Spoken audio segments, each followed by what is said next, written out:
All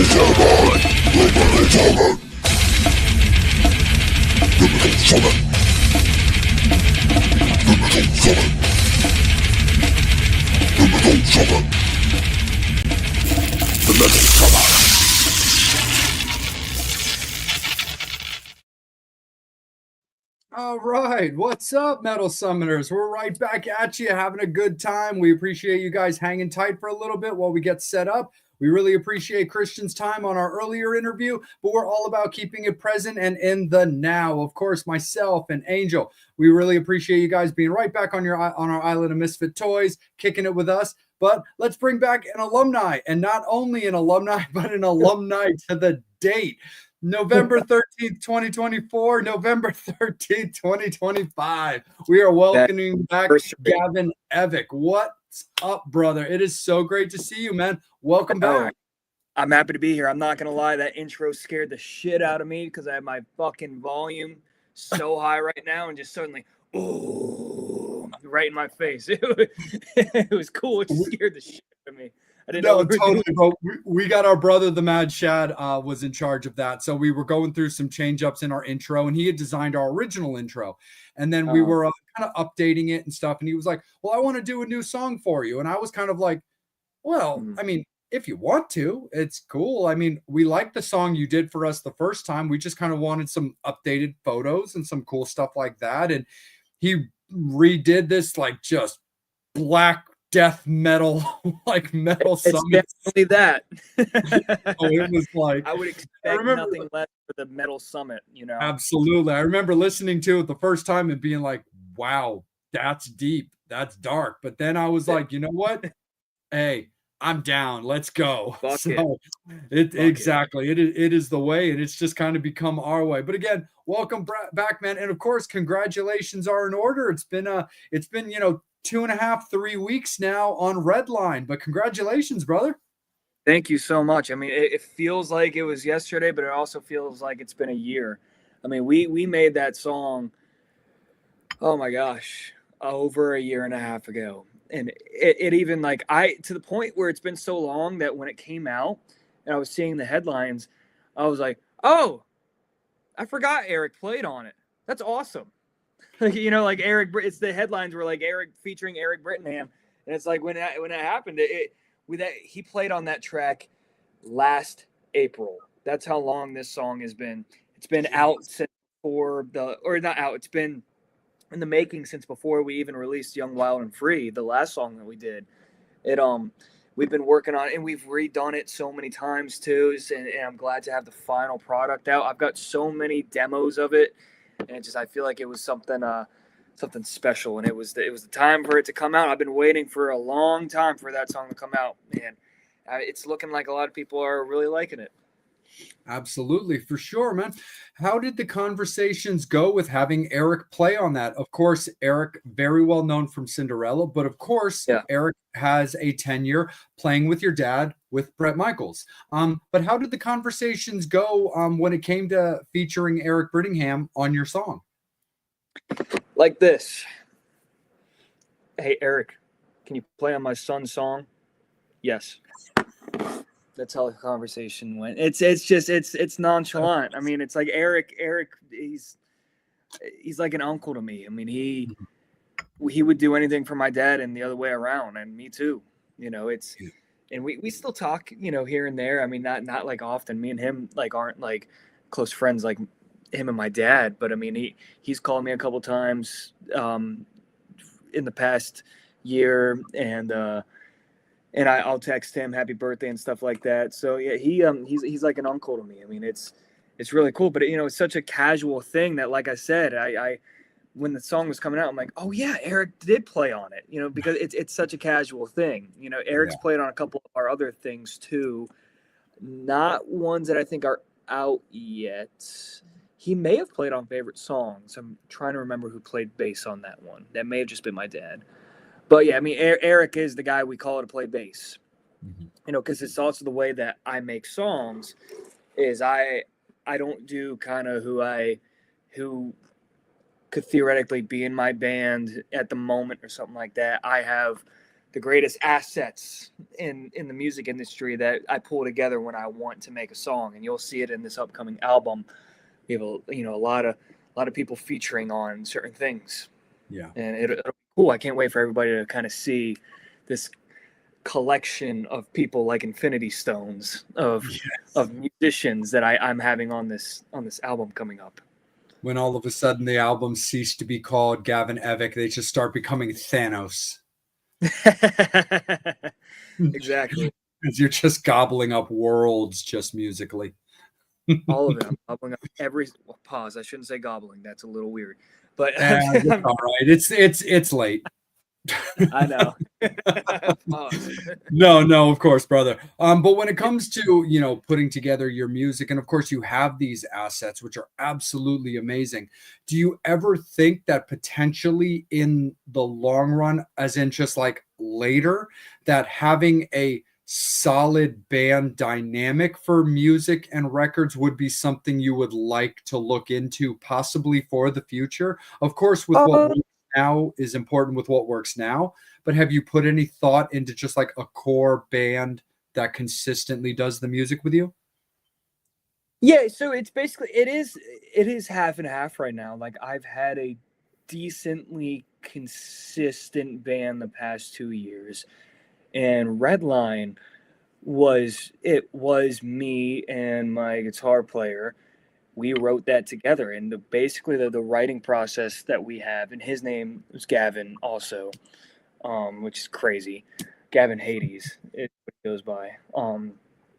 It Writing process is I have all of these ideas in my head, these awesome ideas, and then me and him will sit down together, and I'm like, this is what I hear, this is what I want out, and I'm not a great guitar player, I don't have this, but I have this, and I like having the ability to, I don't want to say use people, but use people kind of as tools to get out a vision that I have.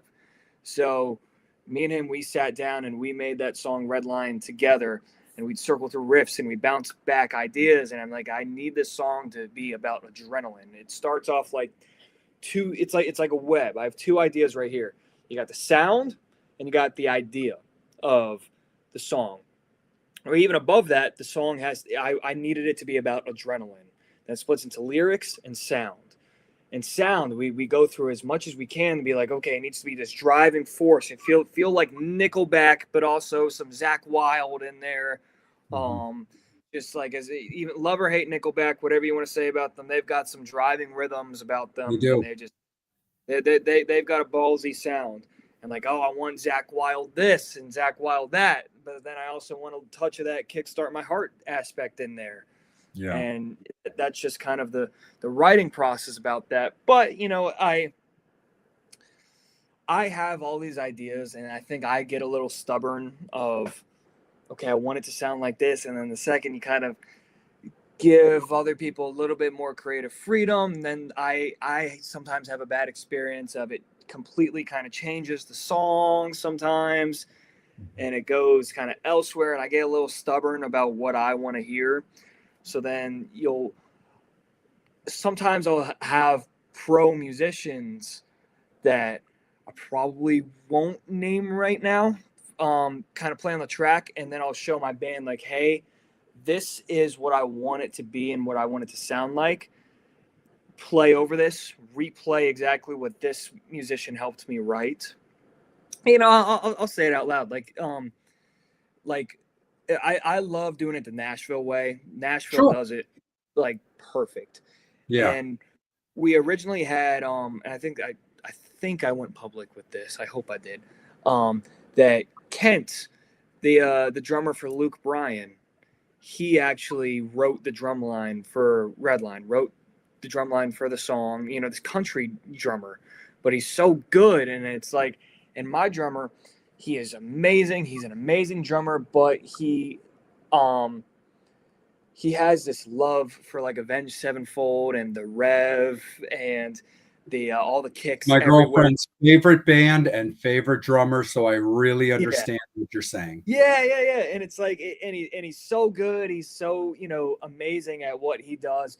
But then I'm like, in my head, I don't know if I necessarily want this. And then there is a communication, barrier sometimes. I'm like, okay, Kent, you do this, and then I'll give it to my drummer. Like, hey, I know you can do everything that this guy can do, but this is what I want it to sound like more. More of that four on the floor, like in the, get girls to shake their hips more so than just having dudes go.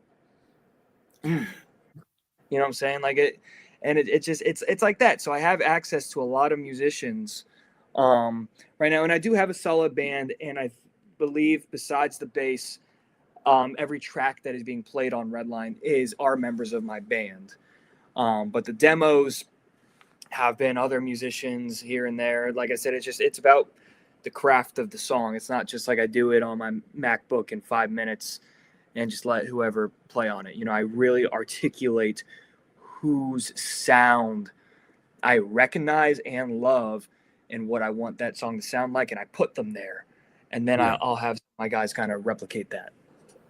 For sure, absolutely. Because I think the last time that you and I got to kick it was, I believe, at Rockin' Pod in Nashville. Oh yeah, in April, I believe. Yeah, I believe that was the last time that we got to kick it. So I definitely understand what you mean. Like, again, by that Nashville sound, because even something like an 80s rock feel that has a lot of that hip shaking to it that you were alluding to is one of the things that I love about what Tyson Leslie does with his, with his hair. What is it? Rare hair. Rare hair. Thank you. With his rare hair show, because everybody gets involved in that. Like, he's had John Brennan on there, who's a very established country singer as well, who's done, stuff with reality TV in the real world, of course, but he has performed and sang for Rare Hair. So Leilani Kilgore, who I think is absolutely fantastic, but the ability to have these different aspects all intertwined, because depending on what band, like what song is being played by the members, you could have somebody like Richie Rivera on drums, obviously, who plays with Janet Gardner, so they've got that 80s glam vixen sound style, with somebody like Billy Sheehan on bass, and then John Brennan, a country guy, on vocals.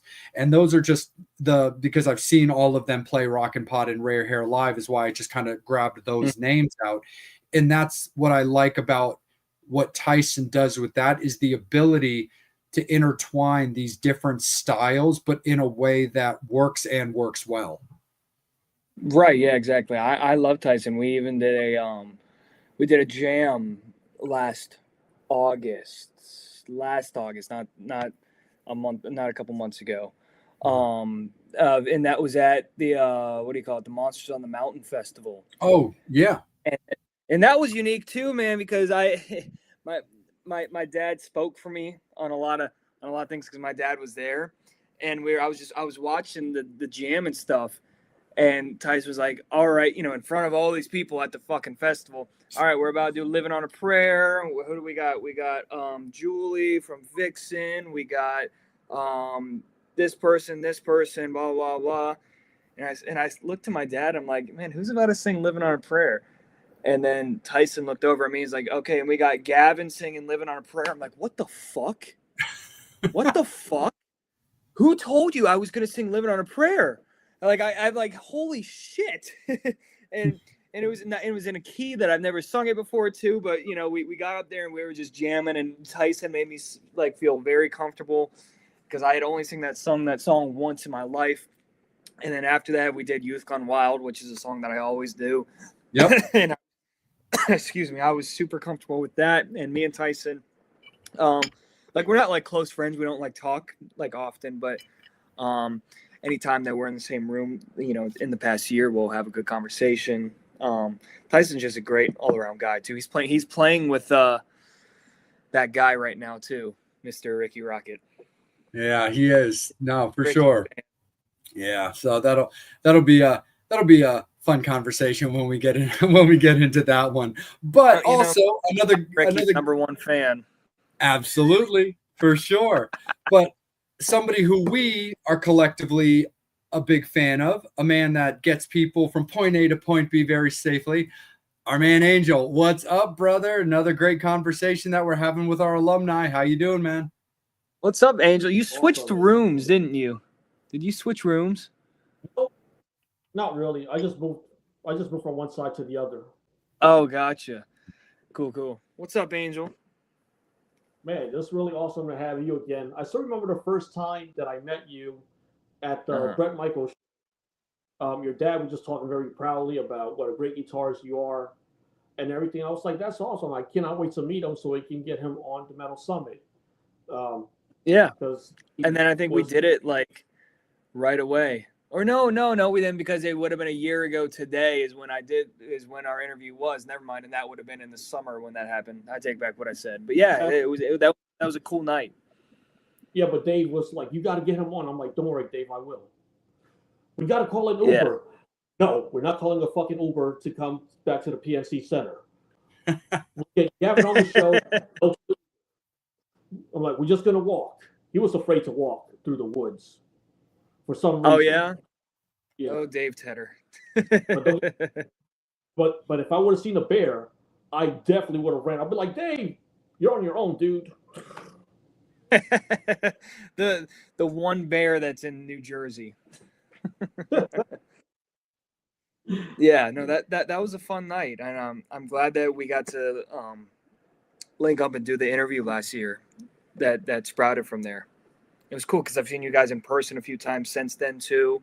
And yeah, and like I said, this is the first interview podcast that I'm doing on the press run for Redline, and I'm glad it was with people that I know and I'm comfortable with. Speaking of comfortable, I got a good question from Brian. Do you have a concept that you set on waiting for the right finishing touches? Oh, more than one.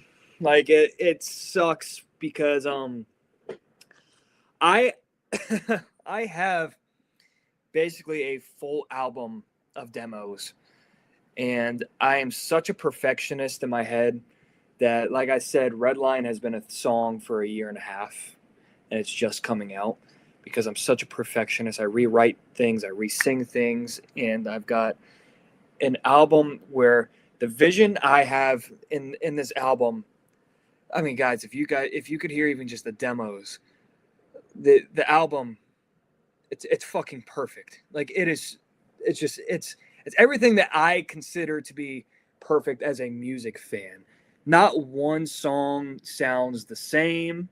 Every single song is different and different styles. And I even got it. It's just like I said, I don't like listening to like modern music that, like if I listen to Morgan Wallen, because I'm a country fan, you got like 30 songs on that record and they're all the exact same, or even the same as Taylor Swift's, it's all the exact same. Not one song on my record at all sounds the same, like in the sense that it's almost genre bending each song. It's like I would say each song is like 50% like my sound that I've created, and the other 50% are different fucking genres. Like I have one that's like the straight up kind of like Southern rock song, one that sounds like a song from the country artist named Hardy that's almost like redneck metal, and one that's like just straight up like me but also like Black Label Society kind of vibe, one that's like me but also kind of like Nickelback and maybe Goo Goo Dolls. And it's like I have all of these songs that I'm just waiting to get the perfect finishing touches on, which are mainly the choruses. I will not release a song unless I feel like it has a sing-along radio chorus. That is my number one, check mark on writing a song. People have to be able to sing the chorus after hearing it one time. It's like you got lots of songs that might not be able to do that, like B-side stuff. My goal with my album is to not have a B-side. each one of them can be a radio hit song, like Hysteria, you know, and that's kind of my goal. But to really kind of narrow down that question, all of them, I'm kind of, if the question is, you know, a song concept like that I haven't even made a demo to, I still have a couple ideas left. But if we're talking about songs that are still kind of in the concept phase that I have demos to, but I'm writing for the right finishing touches, I have about 8 of them. And like I said, they're waiting for just a couple things to give it that last little bit of spark, whether that's the finishing touches of another musician that I might have feature on it, or a right chorus that I think is special. That's really kind of what I consider to be the finishing touches on a lot of these songs that I have right now. Because I have standards for what I can release. You know, sometimes too high, and it gets in the way sometimes because it doesn't allow me to just release as consistently as I should. It's just that the standards I have for releasing a song. You got to be able to sing the chorus after listening to it one time. That is true. No, that's a good standard to have. Yeah. Do you ever save the demos from songs? Like some bands, they kind of have early demos that they put like on like later albums for like anniversary and stuff. It's hard to say because my first album hasn't come out yet, and to my knowledge, all of my demos that I have right now at this moment will be on the album.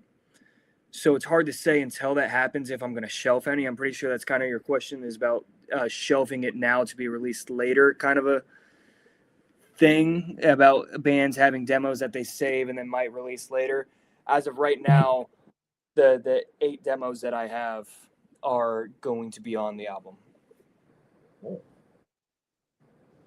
So is there like a release for the album yet, or?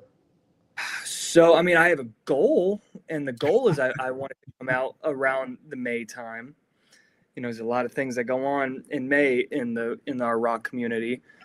And I would like that to happen, especially for summer. I mean, if you know anything about me, I'm a summer rock and roll guy through and through. 5150 is my favorite Van Halen record because it's summer. It just screams summer. My favorite solo artist is Bryan Adams because I think I just love summer rock, man. I mean, you could go listen to your fucking fall grunge rock all you want. You know, I'm here to, you know, my music is for the summer. So that's what it is. I'm hoping for that kind of late spring, early summer release. Gonna go from summer of 69 to summer of 26. Yeah, you know what's crazy is that we're closer to the next summer of 69 than the last one. Yeah, we are actually. I mean, crazy, right? That is. Like, there's lots of fun things like that about songs that have like numbers and dates. Like I think like you got the song 1985 by Bowling for Soup. When did that come out? Like 2003. Like that. It has been it is now a longer distance from when that song released versus when that song released to the date that they were singing about. Yes. To make you guys cool. Or something. Summer of 69. Yes, that it's very much that vibe. The album, if anything, a little bit thicker. I guess you could say a little bit heavier, but not heavy. Excuse me, I got a little post-nasal drip going on. It would be a slightly thicker version of Reckless. Reckless is my favorite album of all time by Bryan Adams. And I know we're on the metal summit, and here I am talking about Bryan Adams. But no, you're good, brother. We had Bryan Adams. Yeah, Gavin, we had Balance on the show one time. Had who on the show? That one part cut out. He wrote the song. Is that? He co-wrote the album with Bryan Adams. Oh my gosh, that's awesome! Like, give me his contact information. Like, I need help on my album. Yeah. Yeah, let's do it. But it's like I'm so in like I have a favorites list, and it's so all over the place. It's so inconsistent. Like my favorite guitar player of all time is Zakk Wylde. Over to my left, I've got a Zakk Wylde guitar, the one Nice. that I can't show, that one, because people would get the wrong ideas if you know what I'm talking about. Mhm. Not the Bullseye. But my second favorite guitar player of all time is Keith Scott, who is Bryan Adams' guitar player. Like it's Yeah. all over the place. I have such a vast love for so many styles. Mhm. It's not one thing, and that goes back to my album that I'm talking about. It's like it's not one thing, and even like the past 3 songs that I've released are all so different. Yeah. You know. Yeah, like my favorite guitar player is Michelangelo Badio, who a lot of people might Yeah. not. I mean, you're going to know who he is. Angel's going to know who he is, but a lot of people are going to be like, say what? Like, I don't know this 3 named guy. And I'm like, fine, that's okay. Go back and listen to anything from Nitro. And then Yeah. and then watch the movie Shock 'em Dead. And then because Michael was the musical stunt double, as I like to call it, for that movie and Oh, stuff. I didn't know that. I didn't know that. Yeah.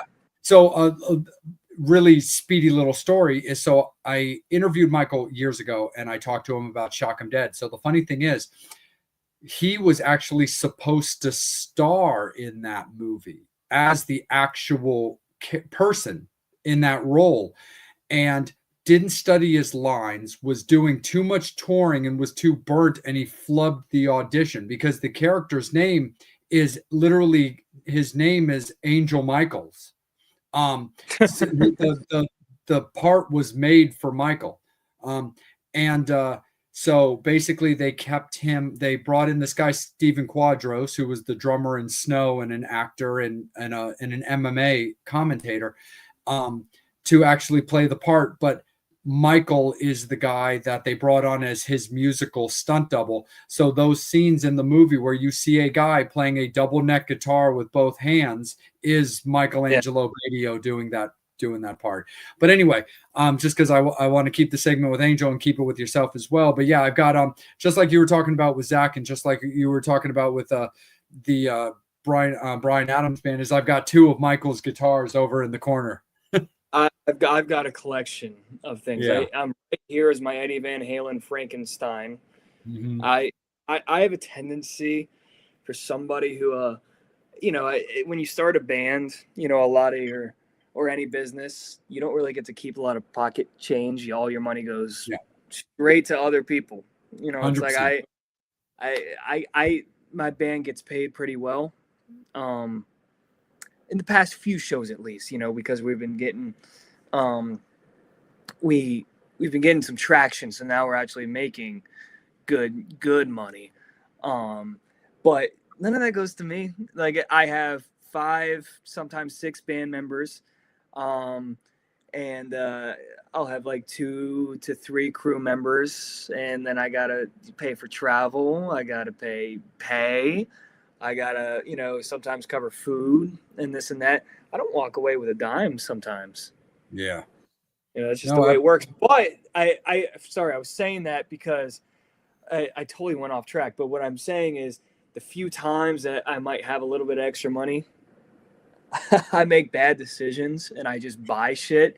Like, and it happens when, I hate to say this as using like death as an excuse sometimes. The day that Eddie Van Halen died, I think it was October 6th, 2020. Yep. I went and I fucking, I hope we don't get a cock shot right now. That'd be awkward. That's all right. You won't be out. Yeah. I bought a real EVH Frankenstein. That's myself, awesome. And I don't even play it. I just keep it hung up right there in my studio. Oh, come on. It's not like anybody in your family's a fan of Van Halen. It's not like anybody has any tattoos or anything. Yeah. my dad's got a few. My dad's got a few Van Halen guitars and all that stuff. and I hate to say it because I know it's Zakk and not and not Ozzy, but the day that Ozzy died, I went out and I bought that guitar because I didn't have the extra money for a wild audio guitar, so I went out and I bought this kind of replica. I'm not going to show you the front. All right. That's all right. I can't get this stream canceled, obviously, but I bought it, and it's a fake Gibson, and I don't like it, but I bought it for dirt cheap, and it looks so real, and it's got Zach on the back of it too, and that's awesome. And I mean, you know what the Pride and Glory guitar looks like, right? Oh yeah, I love Pride and Glory. When I met Brian Tichy for the first time, that's what I had him sign. Yeah. So there's that, and I have a bad habit of I like to have memorabilia. Yeah. When somebody dies, even though it had nothing to do with like Ozzy, I still well, I guess it was in the Mom I'm Coming Home video, I believe, or No More Tears video. I'll go out and I'll buy something pricey. I don't know how I got started on that. My bad. No, man. No, it's all good for sure. Yeah. Charlie. No, absolutely, man, for sure. When it comes to, with everything that you were talking about with Angel, about, the album, and your style and perfection when it comes to how your songs want to be heard, something that kind of resonated me with a previous interview, because we interviewed somebody who's had a very, very long career, so they've seen a lot, and it was the wordage that they used about when a song is done.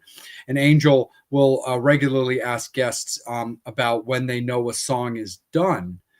And the thing I found very interesting about this guest we talked to was the verbiage he used is that you never actually finish a song, you abandon a song, which kind of resonated with me in a really interesting and honestly positive way, because he followed it up by saying, because it's not about abandonment in a bad way, it's that you have to know that eventually you just have to stop, or you're never going to keep tweaking.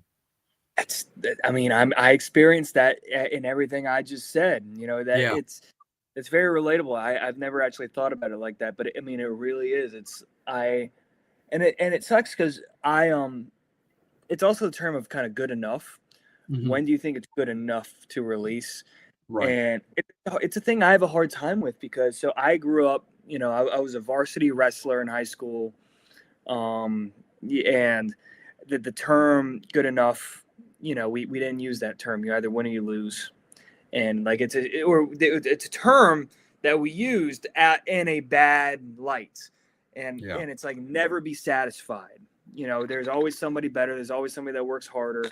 And so it's made me almost into a perfectionist. And I hate that, kind of term, but that your guest was absolutely right. It's when you're ready to let it go, because you will never, ever think that it's done. Right. But then it gets to that point. I might be able to pull this up while we're talking, but it gets to that point where the final touches are you can't really hear them. Like, especially when you have somebody mastering your song. Let's see if I have like for example, right here, if I still have it, preview folder. Like, this was just August 6th of when Redline was actually done. Mm-hmm. And this, like I said, this is just from August 6th. And I have all of these mixes right here. And they say like less bottom end, or MB3, less bottom end wave, more bottom, final, more kick, less kick, higher vocals, this or that. And it's like, it gets to that point where it's like, I have all of these. This is just from August 6th, I believe. And some of them are August 26th, actually. There's like less, effects and more kick 1 dB up. And like, it gets to that point where it's like, okay, if you can't hear the differences in all these mixes, then it's done. But I also can't speak for how everybody else does it. I know a lot of people are just doing their home studio right now. I'm fortunate enough to where I do have my songs professionally mixed and mastered. Absolutely. For sure. So, of course. Can't speak on other people's experiences on how when they're ready to finish a song.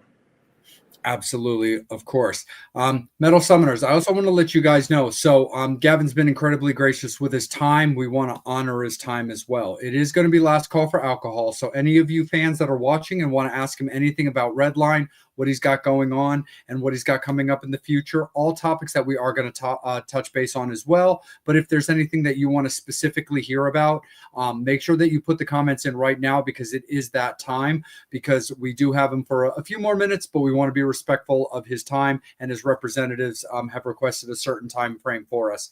I'm going to kick it back up to Angel shortly, but Gavin, you touched on it earlier, and in the in the idea of respect, of course, being that it is a topic of discussion right now based on your comfort level and what you feel is right to talk about. If you don't mind, because I feel like Angel and I wouldn't be doing our job properly if we didn't at least breeze over this. Your dad's been in the news recently, and if you're comfortable with it, we'd love to hear a little bit about what you can maybe say about that situation, because it is kind of interesting. You know, it's a lot of it is misunderstanding. You know, if anybody that's actually, the way that it works is you'll see a common thing that people that saw all the headlines are the people that are really mad at my dad, but then you got a bunch of comments that are like, oh, so I actually watched the whole interview. What did he say that was bad? Right. You know, that would be me. Yeah, you know, but it's also a difference of culture too, because it's like I said. I mean, I ask people like, what did he say that is offensive? And then they're like, oh, he said this and he said that, and I'm just like, what the fuck? I thought my generation were pussies, and like here's everybody getting offended by this. Like I what? And it's just like they're like, he made a jab at this, he made a jab at that. It's like I said, there's a cultural difference. I didn't see a jab the entirety of the interview. He's praising everybody, every single member of Poison. More than once, he was saying, you know, CC is one of the greatest guitar players of all time, and he is. Yeah. But absolutely. You know, you get a struggle when it comes to the Poison versus the Bret Michaels fans, because they are hardcore. Yeah, and you're starting to see that now. The Poison fans haven't been fed in a while. And they're starting to get a little anxious. So they are looking for any single thing that they can to find out answers, because a lot of the Poison camp is secretive right now. Sure. Rightfully so. And I'm positive that answers will be coming out soon. That of which I can't discuss. And that is actually the one thing that I think that a few people, including my dad, agree that he may have been slightly wrong for, was being the one to speak out on Poison business. Do I think that was offensive? Fuck no. No. But it's not my place to talk about what's going on in Poison. The idea that my dad has no idea what's going on in Poison right now is a stupid fucking concept, because my dad isn't just Bret's guitar player. My dad is Bret's tour manager, and he works for Michaels Entertainment along with Jana. And they like anything that has to do with Bret, my dad knows about. So it's like maybe my dad's not in the physical, you know, calls for Poison, but anything that Bret hears also goes to my dad. So it's like we know everything that's going on, but it's not our place to talk about what's going on with Poison right now. But sure, Poison have not been fed in a few years. Yeah. So they have Poison fans have every right to kind of be anxious and, dare I say, I guess, aggressive for answers right now. Totally.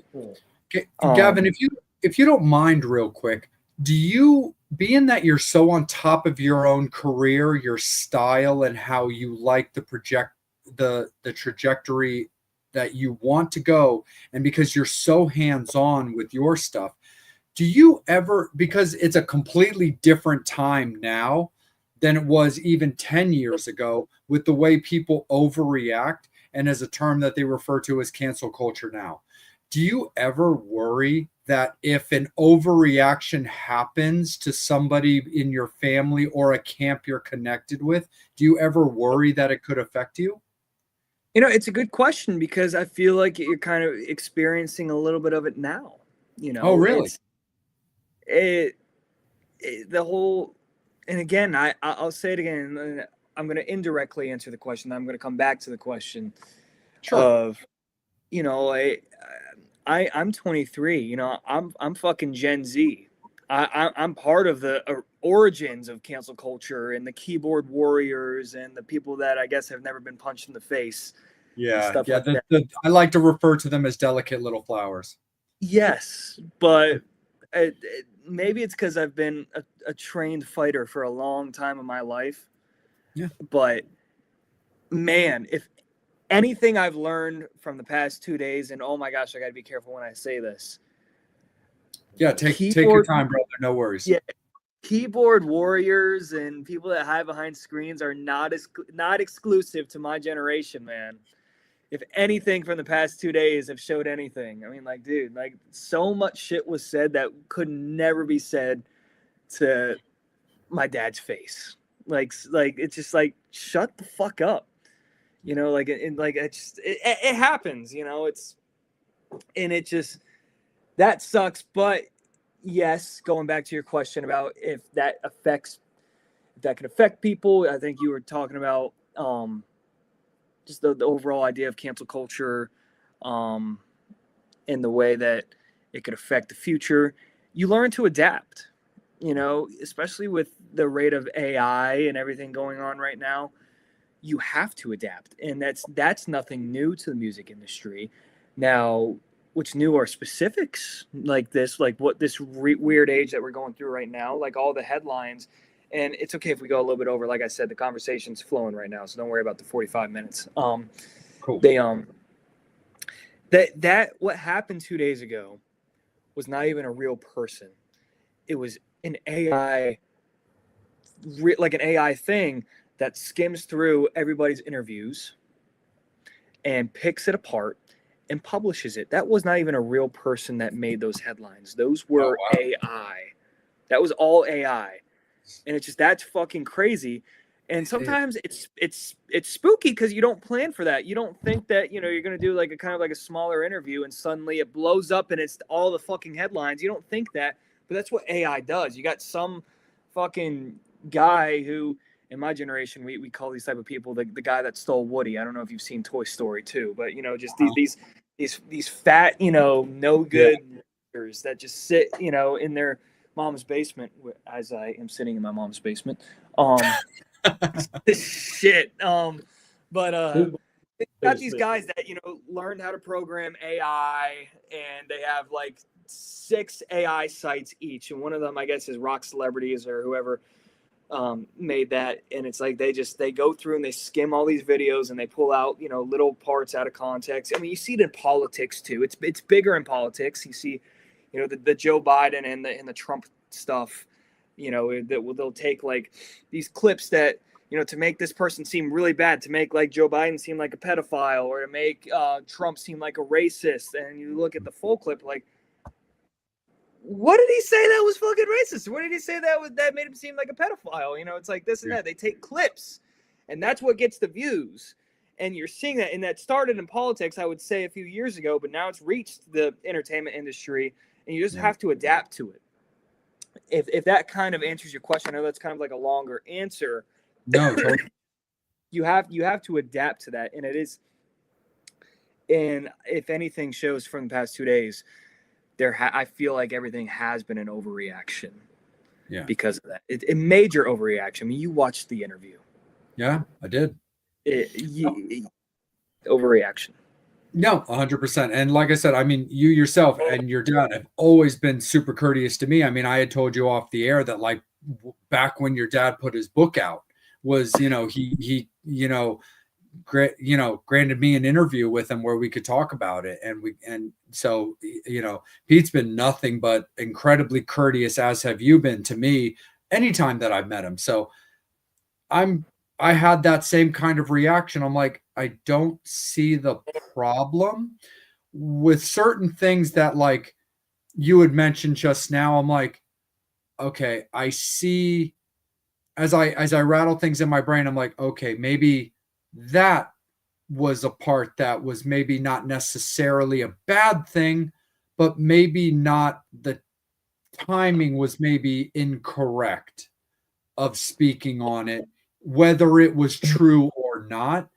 But Yeah. overall, it was incredibly harmless. And now the idea of, yeah, just AI bots just looking for click headlines. I mean, yeah, it's a scary thing, and it's funny too because like my girlfriend and I are fans of that show of that those movies Megan, which puts so Uh-huh. much emphasis on like AI and stuff like that. I So haven't it's seen them. I know what the movies are, but I actually yeah, haven't seen. they're cool. You know, we I mean we enjoy we're horror movie people, but yeah, they're definitely full on about like updated like technology and AI and what could happen if AI doesn't want to take orders anymore. It's a cool Yeah. little movie set. The first one is definitely the gem. The second one has its charm, but it's not quite as strong because it went into more of a comedic aspect as far instead of more of the scary AI that the original movie kind of set in place. But it's a cool little movie set if you get the chance to plug them in. Yeah,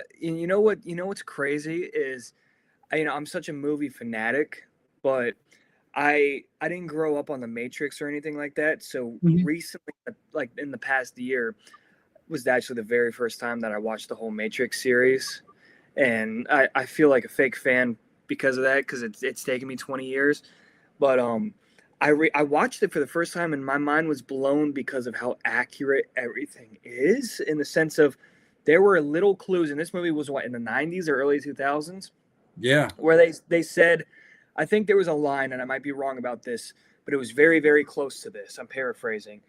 In the late 2020s or in the 2020s, AI became so powerful that this and that, and it started, and then by the 2030s, and like they literally nailed down to the like almost the exact year the timeline of how AI is taking off. So I'm like, whoa, this movie was made 20, 30 years ago, and it nailed down almost like the exact fucking year where AI is starting to become powerful because it's like AI has always been a thing. Like artificial intelligence has always been like a thought since obviously like Star Wars and all that. But I would say in the past 3 years, AI has actually become AI, and Yeah. not just Siri. Siri has been the closest thing. Now in the past 3 years, I would say AI has become AI. In the Yeah. Matrix, there was a line in the movie where it really nailed down the exact timeline, and my mind is fucking blown because who would have nailed that down so perfectly? And here I am just fucking rambling about the Matrix, but yeah, we love Ricky Rocket. Yeah. We love Ricky Rocket. Absolutely. 100% for sure. Angel, let's kick it up to you, my friend. If there's anything final from yourself, man, before we get ready to wrap it up. Definitely just curious to know about TikTok. And do you use that to promote your music? Because Jay has TikTok. I totally don't know about TikTok, so I don't have an account or anything. So So TikTok is interesting. I hate social media. I stay off of it because I think it's so much drama. It's this and that. I think it's poisoned our my generation's brain, and I think every single one of us has ADHD now. No, like short form content. I feel like has ruined us. Like we don't. It's more sad than happy. Yeah, and it goes to show literally in the past 2 days with the whole thing. My dad had an hour of praising Poison in the 5 seconds that got taken out of context. People don't focus on the positive. Yeah. People only focus on the bad shit. So I I had TikTok for about 2-3 months. I really cared about TikTok, and I got like 27,000 followers within those 3 months, and I was doing well. But then I just realized I'm like, this ain't me, man. And I am in the wrong by saying this because it's 2025 and you need to use social media and TikTok to promote your music. I don't use TikTok. I I used TikTok for 3 months, and there I was chasing the clicks, and I started to be this like 80s personality guy, and it's just like and I was looking around at even like peers videos of like people that are like in that field, and I'm like, this ain't me. It's like I got the long hair and everything, but at the end of the day, I'm a part redneck kid that lives in Virginia. I'm not this social media clout chaser, and I kind of stopped. And I know I'm in the wrong with that because I know I need to be promoting my music more on TikTok, but I couldn't stand it. I feel like I got out of it. Like I'm not some conspiracy theorist that's like super anti social media. I don't enjoy it, so that's why I stopped doing that. Weird answer, not the one you were expecting. No, but you make me feel like I'm not alone, that I don't have TikTok, because I know Jay does and other people have, but it's nice to know somebody that doesn't, because it's just not my thing.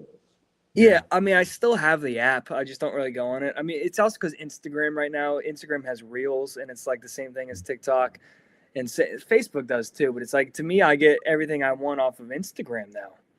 Yeah. Instagram has all those features, and I feel like it's a better hub because you got your actual account, that you still have your Instagram account, but you could still grow using the TikTok algorithm, which is now Reels. Yeah. I think Instagram has everything now. Yeah. No, and it is funny because the thing is, I'm not personally like super connected to TikTok. Do I like the fact I've stumbled across some cool little videos that'll like let me know about, hey, some gothic coffee shop in Chicago? Sure. Yeah. I mean, I don't have any plans to go there, but when something comes across my feed or whatever as like something that I can relate to, that as like a gothy person and a person who loves coffee, like I don't see myself going to Chicago currently, but I could go there for some reason, for a show or whatever. That's nice to know. So there's stuff like that. The funny thing is, the reason I even signed up for it to begin with is because my buddy Sam used to send me videos that I couldn't see, because when I would click on them, it would take me to the login page. And I'd be like, look, I don't want an account. Can I just see the video that my mate sent me? So I ended up eventually just getting over it. And I was like, fine, whatever. My buddy keeps sending me these videos that I can't watch. So let me just log on to the damn account. And then the funny thing is, a former producer of the show actually started up a TikTok account for TMS. And I was able to connect it to mine. And then my co-host of my horror show eventually set one up as well that I was able to connect. And I was like, well, at least this way I can do, when I think of it, and I'm super far behind. I really need to get back into it for the same things that you talked about, Gavin. Like there are benefits for the social media presence Big time. to promote and stuff.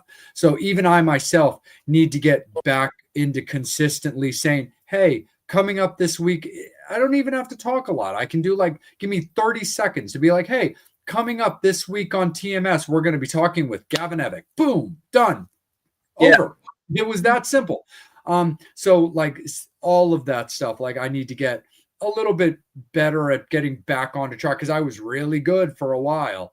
And then I just kind of like fell off the wagon, because I'm kind of that same guy. Like I'm not cut from that social media cloth. Yeah, I've got TikTok, I've got Facebook, I've got Instagram, but I'm also only on those things for seconds at a time because they're so depressing.